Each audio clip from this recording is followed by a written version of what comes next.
Shalom, shalom, puji nama Tuhan. Sahabat Bapak Ibu, kita memulaikan renungan kita dalam Markus. Kita baca ayat Alkitab ya, Markus 7 ayat 6 sampai yang ke-7, demikian firman Tuhan. Jawabnya kepada mereka, benarlah nubuat Yesaya tentang kamu.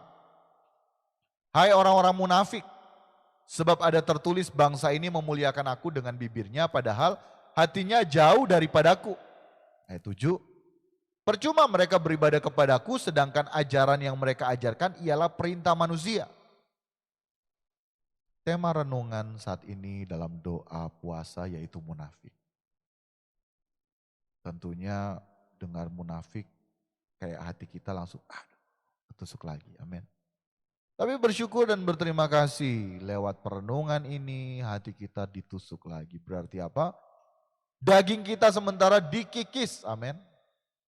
Sehingga yang timbul nantinya manusia batinia yang seperti emas kualitasnya. Amin. Seperti emas. Sahabat Bapak Ibu, melalui perenungan tadi kita, maksudnya melalui ayat Alkitab yang kita baca maupun dengar barusan dalam Markus 7 ayat 6 sampai 7, kita akan mendapatkan beberapa perenungan yang luar biasa. Kita ini seringkali beribadah, tetapi sebenarnya kita tidak beribadah. Haleluya. Kita ini seringkali beribadah, tetapi sebenarnya kita tidak beribadah. Kita munafik, sahabat Bapak Ibu. Saya pun mengatakan hal ini sementara mengatakan kepada diri saya sendiri. Grover, kamu munafik. Kamu seringkali beribadah tetapi sebenarnya tidak beribadah. Dan mari kita introspeksi diri kita masing-masing. Sudahkah kita benar-benar beribadah? Jadi seperti halnya saat ini kita juga doa puasa, ini menjadi peringatan bagi kita. Apakah kita benar-benar berdoa atau hanya sekedar mengucapkan kalimat doa? Apakah kita tadi saat memuji menyembah Tuhan dalam kita doa puasa sudah benar-benar menyembah dan memuji atau sekedar mengucapkan kalimat pujian dan penyembahan? Karena mengucapkan kalimat pujian dan penyembahan berbeda dengan memuji dan menyembah Tuhan.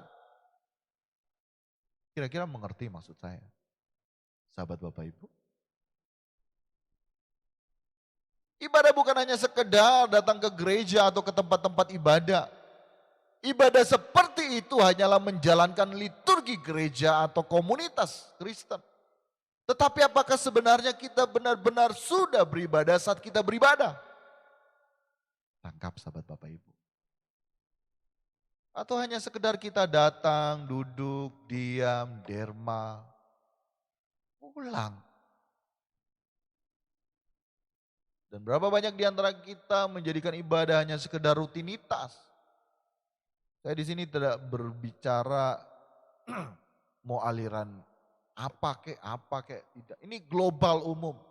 Karena semua kita saat menjalankan ibadah, kita menjalankan tata cara gereja, tata cara ibadah. Dan itu disebut dengan liturgi ibadah. Yang notabene kalaupun kita menjalankan itu belum tentu kita sudah beribadah. Tetapi menjadi kebiasaan kita bahwa di saat kita sudah pergi ke gereja, di saat kita sudah pergi ke tempat-tempat ibadah, ibadah ini, ibadah itu, kita menganggap diri kita sudah beribadah. Firman Tuhan jelas, benarlah nubuat Yesaya tentang kamu ini ditujukan dari Yesus, ditujukan kepada siapa? Kepada orang-orang Farisi ahli Taurat, kepada siapa? Kepada pendeta-pendeta, kepada siapa? Kepada pelayan-pelayan Tuhan, kepada siapa? Kepada aktivis gereja, apalagi jemaat Tuhan yang menyadari dirinya dan meyakini dirinya sudah beribadah saat beribadah. Tentunya penting bagi kita berdoa, beribadah ke gereja maupun ke tempat-tempat ibadah, ke komunitas-komunitas Kristen untuk beribadah baik onsite maupun online. Karena apa? Karena sedangkan yang datang ke ibadah belum tentu diperkenankan masuk langit baru bumi baru, apalagi yang tidak ibadah, bagaimana mau diubahkan Tuhan? Sedangkan yang sudah sering dengar suara Tuhan melalui kebenaran firman Tuhan, toh belum tentu, apalagi yang tidak mendengarkan, apalagi yang tidak beribadah. Secara dalam konteks liturgi keagamaan. Tapi yang menjadi pertanyaan, apakah kita benar-benar sudah memuji dan menyembah? Apakah kita benar-benar sudah beribadah? Atau seperti hanya ayat Alkitab yang barusan kita dengar bahwa hanya bibir kita sudah menunaikan ibadah kita. Tetapi sebenarnya kita munafik. Kita belum beribadah. Berapa banyak waktu kita di saat kita beribadah benar-benar kita memfokuskan diri kita untuk Tuhan. Betul enggak? Karena seringkali kita datang ke gereja, karena seringkali kita, enggak usah jauh-jauh, seringkali kita doa puasa begini. Tetapi yang jadi pertanyaan, berapa dari 60 menit kita doa puasa misalnya, berapa menit yang kita persembahkan untuk Tuhan?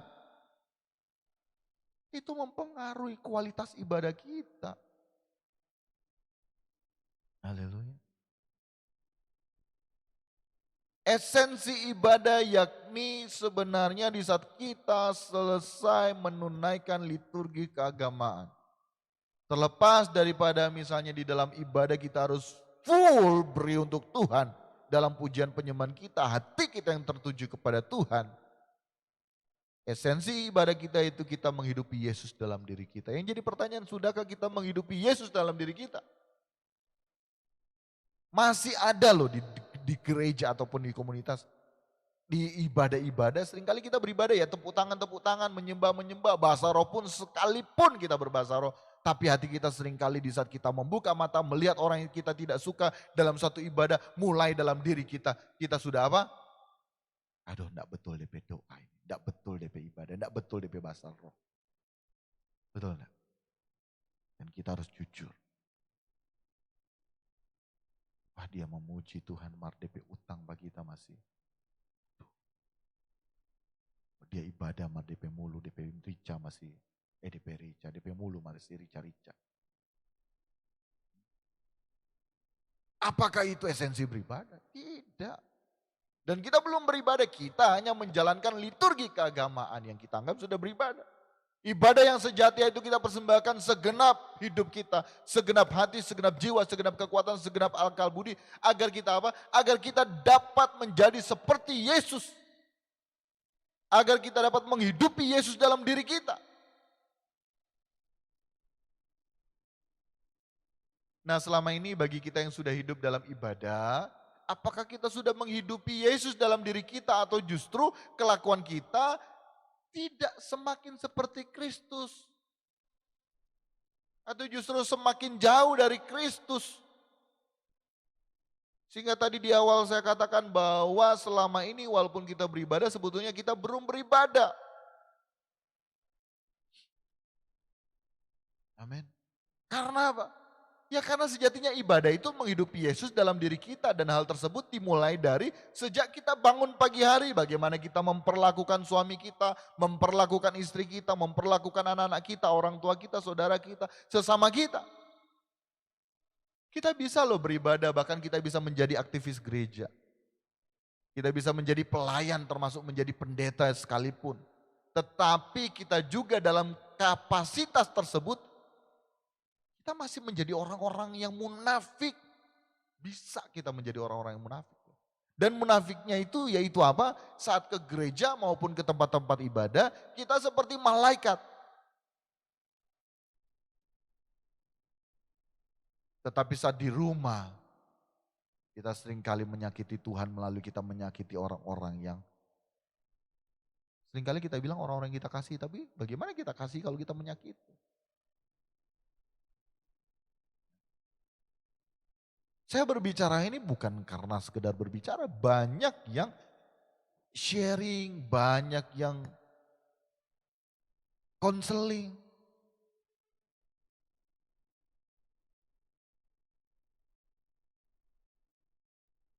Di depan kelihatan baik, tetapi setelah istrinya cerita, waduh, Kalau dia marah ke istrinya, ada saja tangan dilakukan.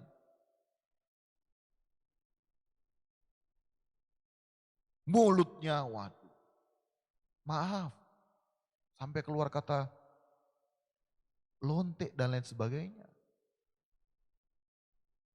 Wajar hubungan suami istri demikian.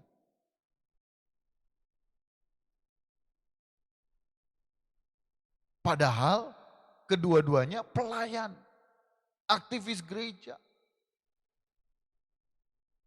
Sama juga saya dapati suami seorang pria yang memiliki istri pun diperlakukan hal yang sama oleh istrinya.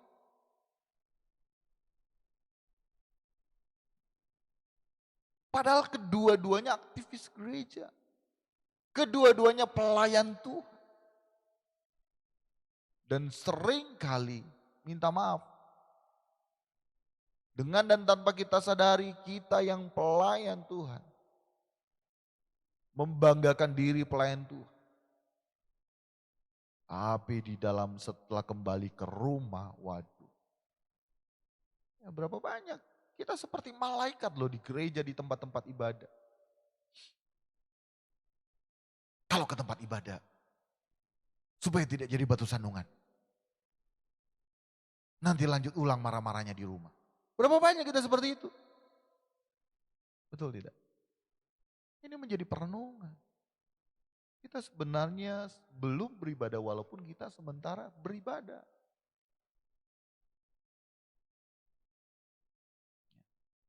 Bisa loh, di depan kita misalnya ada seseorang suami di depan kita bicaranya aduh lembut, halus. Tetapi setelah saya tahu dia pun bisa menjadi seperti seekor singa yang mengaum kepada istrinya.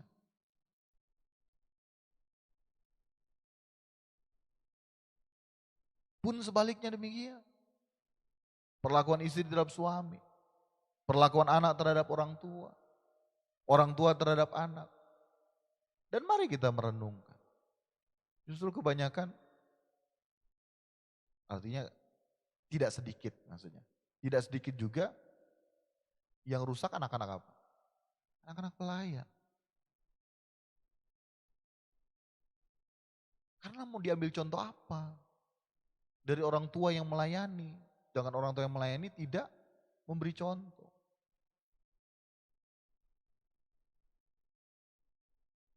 Nah ini yang harus kita sadari bersama. Amin. Ini yang harus kita sadari bersama sahabat Bapak Ibu. Untuk itu melalui doa puasa saat ini kita mau berusaha untuk berubah. Amin.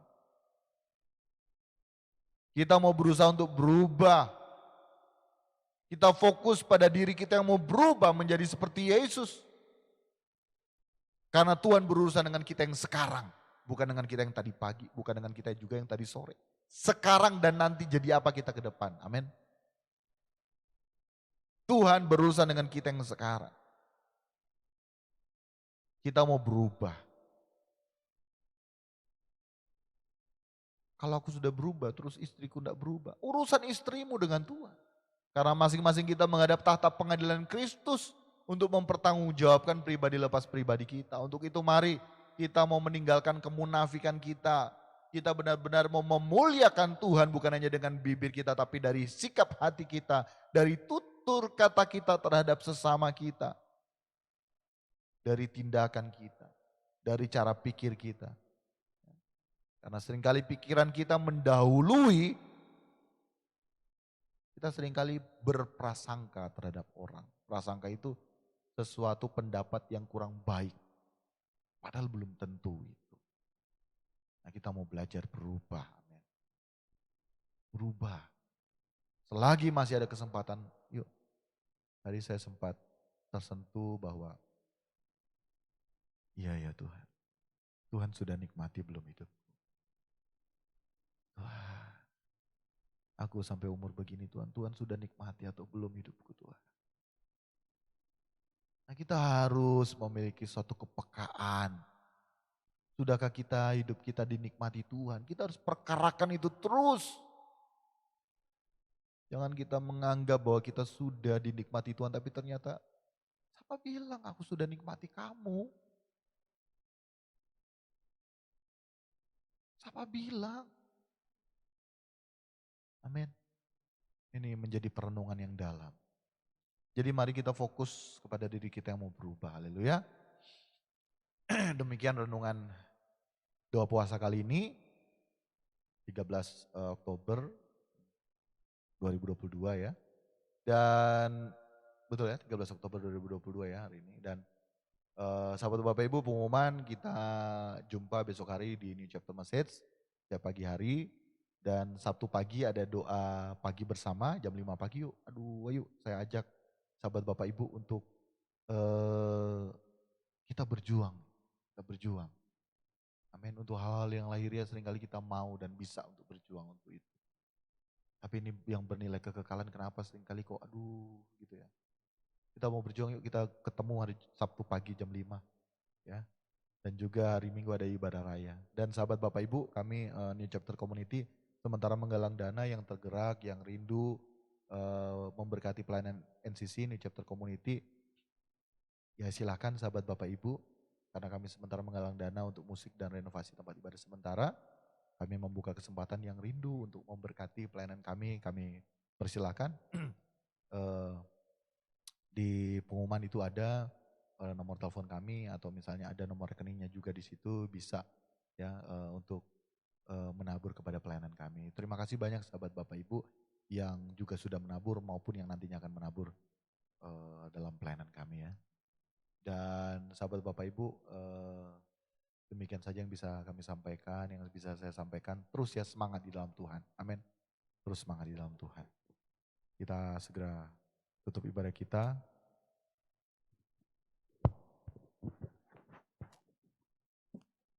Haleluya, haleluya, haleluya. Sahabat Bapak Ibu, angkatlah kedua tangan kita memberkati daerah tempat kita tinggal dimanapun kita berada. Kiranya Bapa, Engkau dapat memberkati tempat tinggal kami, sehingga kami dapat menjadi berkat di dalamnya. Tuhan, nama-Mu dimuliakan Tuhan. Engkau bertahta Tuhan melalui kehidupan kami yang menjadi suratan yang terbuka ya Bapa. Kami pun memberkati tempat di mana NCC Tuhan berdomisili di Matungkas, Perum Lintas Matungkas, kiranya menjadi berkat bagi sekitar Tuhan dan nama-Mu dipermuliakan ya Bapa. Dan kekasih-kekasih Tuhan permata hati Tuhan. Angkatlah tangan-Mu, terimalah berkat Tuhan, segala berkat daripada Bapa di sorga, cinta kasih dari Tuhan kita Yesus Kristus dalam persekutuan indah dengan Roh Kudus. Menjadi bagian dalam kehidupan kita sekarang hingga Maranatha Yesus datang kedua kali menjemput kita. Dan kita terima berkat Tuhan di dalam nama Tuhan Yesus Kristus. Yang terima berkat Tuhan sama-sama kita katakan amin. Amin. Puji nama Tuhan sahabat Bapak Ibu. Sampai jumpa di waktu yang akan datang. Tuhan Yesus memberkati. Haleluya.